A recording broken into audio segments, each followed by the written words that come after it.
Bienvenidos al canal. Antes de comenzar con esta historia real, suscríbanse, denle a me gusta y comenten desde qué país nos ven. Así, nuestra comunidad seguirá creciendo y compartiendo historias que el mundo jamás debería olvidar.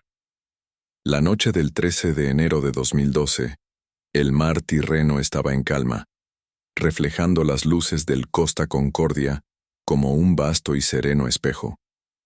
El barco había zarpado del puerto de Civitavecchia horas antes y se dirigía a Savona, su primera escala. A bordo, más de 4.000 personas celebraban el inicio del viaje. Las risas se mezclaban con la música de los salones y la lujosa rutina del barco parecía transcurrir sin interrupciones. Los miembros de la tripulación seguían los protocolos con precisión, y el capitán Francesco Schettino se movía con confianza, disfrutando de la atención y el prestigio que representaba el mando de un buque de ese tamaño. Nada hacía presagiar que aquella sería una noche marcada por la imprudencia y el caos. El Costa Concordia era más que un barco, era un símbolo nacional. Construido en los astilleros de Génova e inaugurado con gran pompa, este transatlántico representaba la cúspide del diseño y la ingeniería italianos. Su nombre, Concordia, evocaba armonía, unidad y paz. Se le consideraba un hito de la tecnología y el confort, con sistemas de seguridad avanzados y una arquitectura digna de un palacio flotante. Durante años navegó sin incidentes, convirtiéndose en un escaparate del turismo marítimo europeo. A bordo, cada detalle, desde el mármol de las escaleras hasta el brillo de las lámparas de araña, reflejaba el orgullo de un país que veía en el Costa Concordia una extensión de su espíritu creativo y moderno. Poco antes de las 21:30, el capitán Francesco Schettino tomó una decisión que lo cambiaría todo. Con el deseo de impresionar a un antiguo colega que vivía en la isla de Giglio, ordenó una aproximación no planificada a la ruta oficial. La maniobra, conocida como Incino, una especie de saludo al pasar cerca de la costa. Se había realizado en otros viajes, pero aquella noche, la oscuridad y la velocidad del barco la convertían en un gesto arriesgado. El puente, iluminado por monitores y radios que zumbaban constantemente, siguió la trayectoria hacia las rocas conocidas como Les Cols. En cuestión de minutos, la costa apareció en el radar más cerca de lo debido. Para cuando los oficiales se percataron de su error, ya era demasiado tarde. A las 21:45, un fuerte estruendo interrumpió las conversaciones y la música. Un golpe sordo, seguido de una vibración que recorrió todo el barco. La vajilla se hizo añicos. Las luces parpadearon y los pasajeros se miraron confundidos. En las cubiertas inferiores, el agua brotaba violentamente de una grieta en el casco.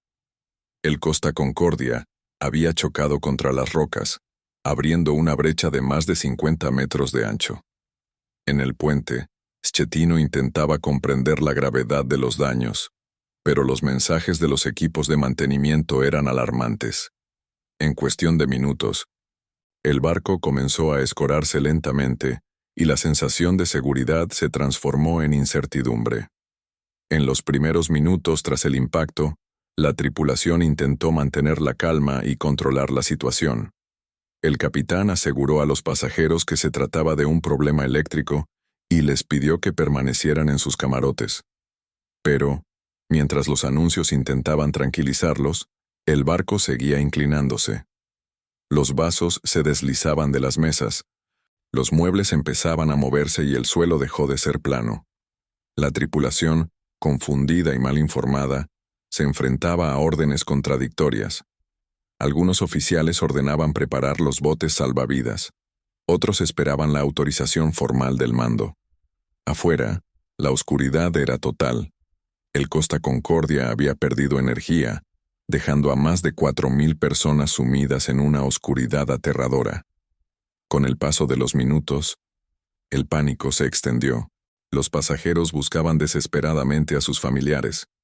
Los pasillos se llenaban de gente corriendo en direcciones opuestas, y las alarmas empezaban a sonar sin control. Muchos botes salvavidas no pudieron ser arriados, porque la inclinación del barco ya les impedía tocar el agua con seguridad. La tripulación luchaba contra la desorganización y el creciente miedo. El mar, tranquilo al principio de la noche, ahora reflejaba el caos. La gente intentaba saltar al agua fría, algunos sin chalecos salvavidas. Sin embargo, en medio de la confusión, hubo actos de valentía. Empleados que regresaron para ayudar a los ancianos, parejas que se negaron a separarse, y marineros locales que, al ver que las luces del barco se apagaban, se lanzaron al mar en pequeñas embarcaciones. Frente a la costa de la isla de Giglio, el sonido lejano de sirenas y gritos comenzó a mezclarse con el murmullo de las olas. Los residentes, acostumbrados a la tranquilidad de su pequeña comunidad, salieron a las calles intentando comprender lo que ocurría. Lo que veían en el horizonte parecía imposible. Un enorme barco, escorado, con miles de luces intermitentes y gritos de auxilio resonando en el aire.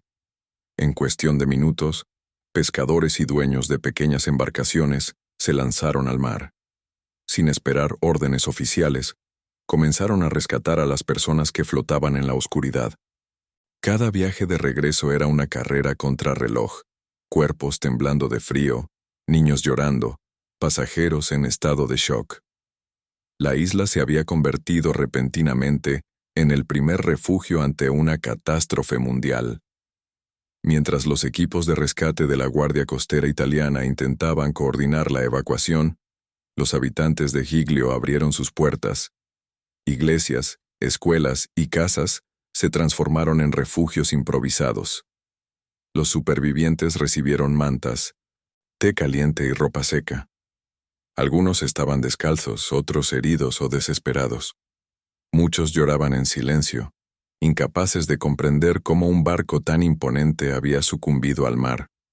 A la mañana siguiente, la imagen del Costa Concordia parcialmente volcado sobre las rocas dio la vuelta al mundo. La televisión mostró el contraste entre el lujo perdido y la solidaridad de una isla que, en una sola noche, demostró más humanidad que toda la grandeza del transatlántico. En los días siguientes, la atención mundial se centró en el capitán Francesco Schettino. Inicialmente, afirmó que la maniobra se había realizado en honor a un amigo en la isla y que el accidente fue consecuencia de un fallo técnico. Sin embargo, las grabaciones de radio y los testimonios de la tripulación revelaron una historia diferente. El capitán tardó más de una hora en ordenar el abandono del barco, mientras cientos de personas luchaban por sobrevivir. Cuando finalmente abandonó el puente de mando, el Costa Concordia ya estaba casi sumergido de un costado. El episodio más controvertido se produjo cuando Schettino abandonó el barco antes que todos los pasajeros, contradiciendo uno de los principios más sagrados de la navegación. El capitán debe ser el último en abandonarlo. Las investigaciones se convirtieron en un escándalo internacional.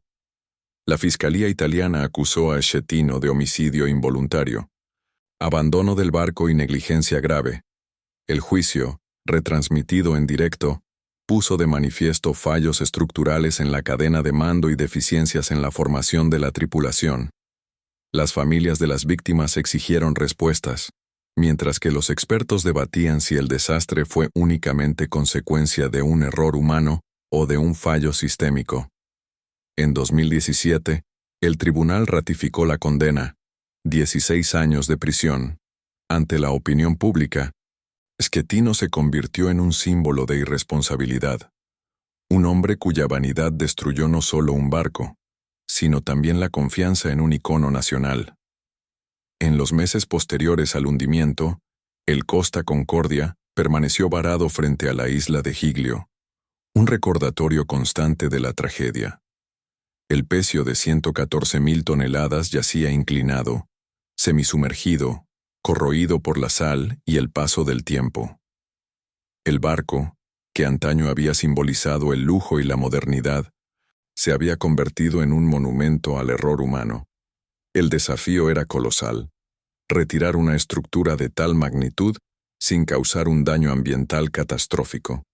Ingenieros de diversos países aunaron esfuerzos para desarrollar un plan de salvamento sin precedentes.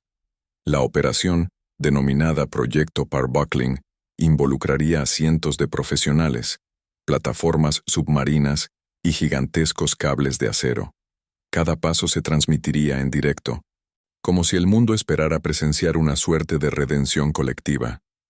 En septiembre de 2013, casi 2 años después del desastre, comenzó la operación.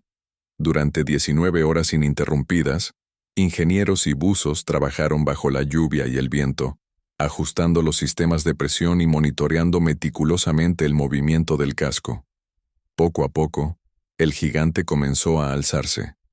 El sonido metálico de los cables se mezclaba con el de las olas mientras la estructura, cubierta de algas y óxido, recuperaba su posición vertical. Cuando finalmente emergió, el público aplaudió. No fue una celebración, sino un alivio. El mundo vio, por última vez, al Costa Concordia en pie, ya no como símbolo de poder, sino como testigo del error humano y de la perseverancia ante él.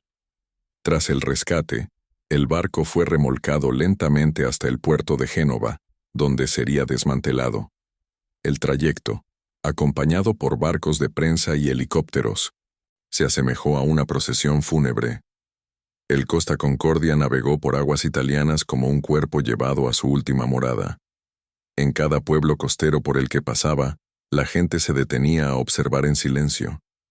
La imagen del transatlántico mutilado, arrastrándose por el mar que una vez lo sustentó, se convirtió en un símbolo de reflexión.